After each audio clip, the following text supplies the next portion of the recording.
संत कबीरदास जी अपने अंतिम समय में वह मगहर आ गए थे। मगहर के बारे में यह मान्यता थी, गोरखपुर से सटे हुए जो आज संत कबीरनगर जनपद है, उस जनपद के मगहर के बारे में यह मान्यता थी कि वहां पर कोई मरता है तो सो नरक मिलता है। तो कबीरदास जी ने कहा कि मैं वही मगहर जाऊंगा, और वे मगहर गए। उन्होंने उस पाखंड पर प्रहार किया जो स्वर्ग और नरक के बारे में एक मान्यता थी, लोगों की एक भावना थी कि काशी में स्वर्ग मिलेगा और मगहर में नरक मिलेगा। उन्होंने कहा मैं उसी नरक में जाऊंगा। आज आप जाइए, मगहर में पूरा अमन चैन है, खुशहाली है।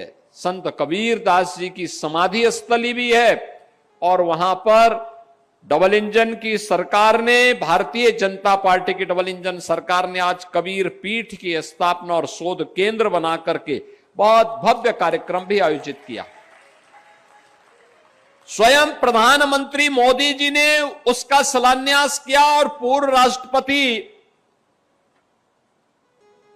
माननीय श्री रामनाथ कोविंद जी उस कार्यक्रम में हम लोगों ने आमंत्रित किया था। उनके हाथों से उसका लोकार्पण का कार्यक्रम भी वहां पर संपन्न हुआ। यानी हम कर्मों को प्रधानता न देकर के केवल उन मान्यताओं पर विश्वास जब कर लेते हैं, याद रखना आप अच्छे हो या बुरे हो, इस बात पे निर्भर करता है कि आपका कर्म कैसा है। अगर बुरा कोई व्यक्ति करता है और वह अच्छे फल की आशा करता है, तो मुझे लगता है कभी संभव नहीं हो सकता है। हमें अच्छा करना चाहिए, अच्छे फल हमें प्राप्त होंगे।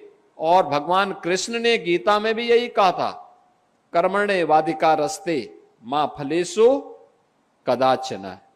यानी कर्म सब कुछ है, हमें अपने कर्म पर विश्वास करना चाहिए। कर्म कौन? जो निष्काम हो। फल की चिंता मत करिए, वह तो आपको अपने आप ही प्राप्त होगा।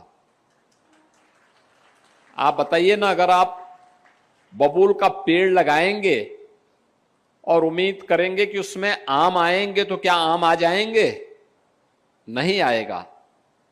इसके लिए आम का ही पौधा लगाना पड़ेगा, मेहनत करनी पड़ेगी, तब 5 साल 7 साल के बाद आपको आम खाने के लिए प्राप्त होगा, और एक लंबे समय तक आपको इसका आनंद प्राप्त होगा।